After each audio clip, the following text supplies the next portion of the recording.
I want to tell you a story. I went to Japan recently. Backing up a little bit, some of you may know this about me, but aside from my unstoppable show business career, I'm also one of the greatest rock gods of all time, which is great. Well, I'm exaggerating like a little bit, but I do play in a rock band with other sort of sad, aging white guys. But this is true. Somehow, through the magic of the internet, we got asked to tour Japan. I got this email one day saying, like, Dave, would you and your band, come over and tour Japan? I wrote back this guy. I'm like, fuck yeah, motherfucker, rock the fuck out of those fuckers.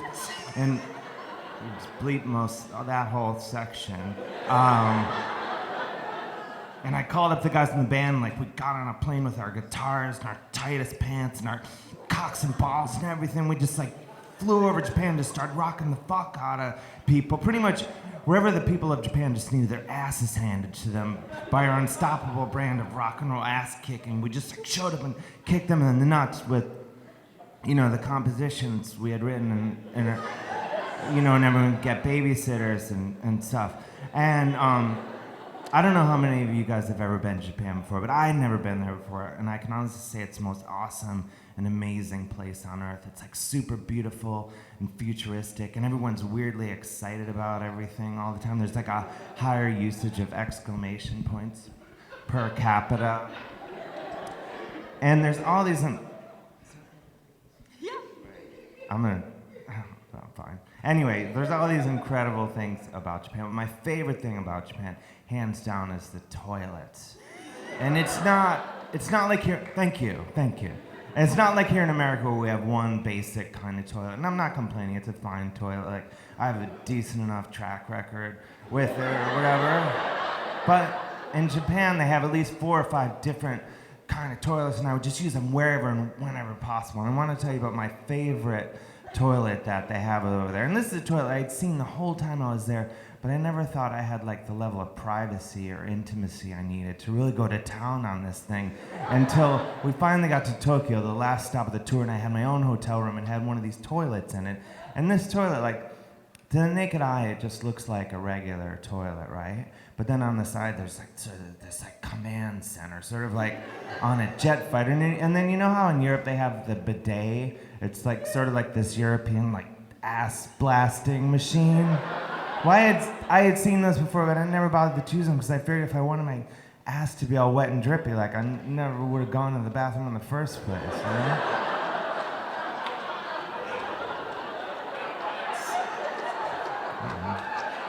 Anyway, in Japan, they combine the toilet and the bidet, and this one futuristic thing I can't even wrap my head around. Our last show is like 2 hours away. I know this is no time to be getting into any trouble, but I'm like, this is it. This is my time to shine. So the guys are all waiting downstairs. I'm like, I gotta do this. And I go into the bathroom. I shut the door behind me. I sit down on the toilet, and I'm pretty far along in the transaction. When I look on the command center thing, and there's like this button, and it looks like what looks like the letter M, and then these like water droplets coming down, and that's like the butt button, right? And then in front of that there's like a volume knob or something. I just like crank it up as high as it'll go, because I'm just like, fuck, I'm on my vacation. And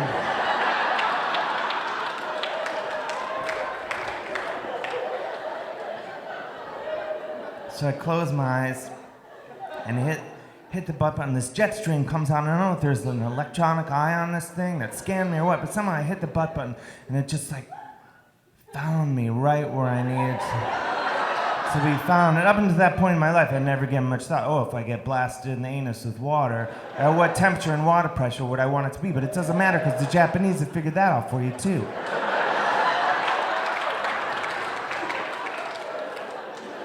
As it turns out, it's exactly 72 degrees. And it's not so much like being like poked in the anus over and over. It's more like just kind of like, just being gently tapped in the anus. It's beautiful. So I just start hitting the butt button over and over. 5 minutes, 10 minutes, 20, and then after like 45 minutes of this, I'm like drenched in sweat and I'm fading in and out of consciousness and everything. And I look down in the command center again, and there's this other button, and it's got like the silhouette of a lady, like on like on a women's restroom. I'm like, that's like the lady parts button, right? And I'm thinking like, well, I'm not a lady. And I didn't even know how the electronic eye would assess the situation. Like I was like, wow, when am I gonna start living my life? So I hit the lady parts button. It blasts me like right, and like I guess it would be like the taint area. And you spend your whole life thinking like, well, I don't want to get blasted in the taint with what? Please don't blast me in the taint with water. But then you do get blasted in the taint with water, and you're like, how did I go my whole life without getting blasted in the taint with water? Like every single day. So I start hitting the taint button over and over, and I go back to the butt button, I go back to the taint button, I go back to the butt, and I'm going butt, taint. Finally, after like 2 hours of this, I'm sort of blinded by this bright light that people talk about. I'm floating over my own body. And then one of my bandmates comes in, he's like, come on, we gotta go rock the fuck out of Tokyo. So I pull up my pants and I march on out of there and I rock the fuck out of Tokyo with a cleaner butt and taint area than anyone that's ever done that before. Thank you. So I did want to ask you, you've actually been in a couple bands. You were in a band when you were younger. Yeah. And you were signed. You've been a stand-up comic. And now you're an author. Yes. So have you deciphered yet which one of those is more impressive to the ladies? I go back and forth on this one all the time. No, I just tell them I have like a real job. I think I don't know. I don't know if they're impressed by any of it. I just take what I can get. I don't know. It's going great. No. I don't know. Yeah. I like the author thing. Sounds you actually enjoy the author thing? No, I don't know. No, it's great. I mean, my dad's into it. Your dad's excited that you're an author? Oh, you wrote a book. Yeah. He can because he doesn't have cable or use the internet, so the book, he's like, that's a book. I know what that is. So I can borrowing his car and stuff now. It's great. Yeah. If you've just tuned in, you're listening to Livewire Radio, and we're talking to Dave Hill, the author of Tasteful Nudes. You actually, I wanted to talk briefly about this web series that you have coming up. It's called Dave Hill Swing Voter. Yes. Can you talk about that a little bit? I can. Yeah, it's for Official Comedy. It's a Google YouTube channel thing, and it's about. I'm from Ohio, which is it's a very popular swing state that's out there today, and so they said, well, you're from Ohio, so they want me to go around and talk to people about whom I should vote for, even though between you and me I know who to vote for. I'm pretending like I don't know. So you have people who are just trying to convince you to vote one way or the other. Yeah, I think yeah. Yeah. Mm-hmm. Yeah. I'm just getting started with it. Yeah. Yeah. So as I mentioned, you were in a band when you were younger. You were signed to a label and everything. Mm-hmm. Pretty impressive. And you're actually still in this band that you were discussing about Japan in Valley. You're still in Valley Forge, right? Valley Lodge. Oh, Valley Lodge. Sorry, Valley Forge. Name is good too. Yeah, it's a band I formed with my friends. We're all sort of, like I said, it's all guys that we. All toured in bands when we were younger, and then this was sort of our hobby band. But then weirdly we became popular in Japan, which is the best thing that could ever happen. Right. Well, you've talked a lot about rocking people out. I can't stop. Right.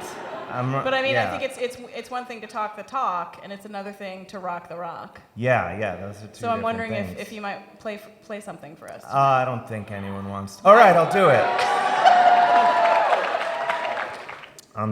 This song, sort of to tie it all together, is about my book, and a lot of people say this is the greatest song of all time. I've actually never played this song. Ever, publicly. Excellent. So this is, get ready to have your asses handed to you. All right. Is that enough heat? I would say just a little bit more heat, Just singe, no face melting heat, but just like hair singeing heat, right? That's a little better, right? Okay. Here we go. We'll cut that part where I started. How are we doing on time?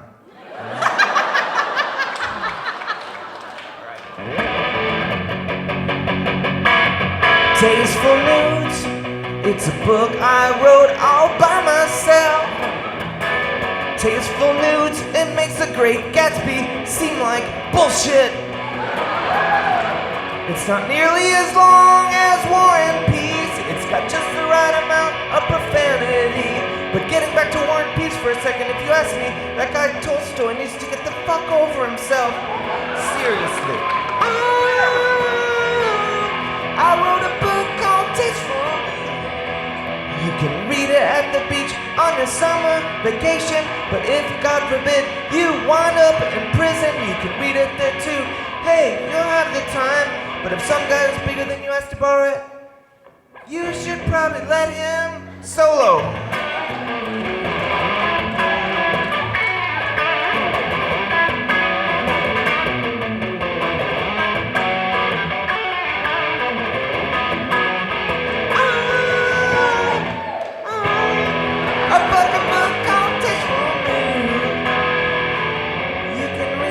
Subway train.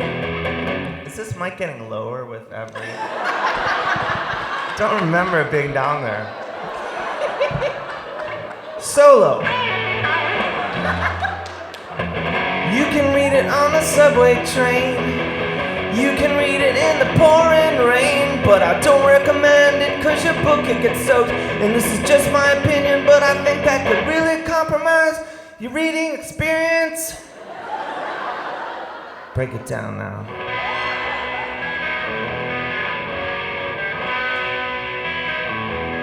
Tasteful Nude,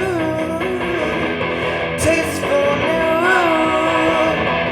Tasteful Nude, Tasteful Nude. Please buy my book, because if you don't, I fear I may become a danger to myself and others.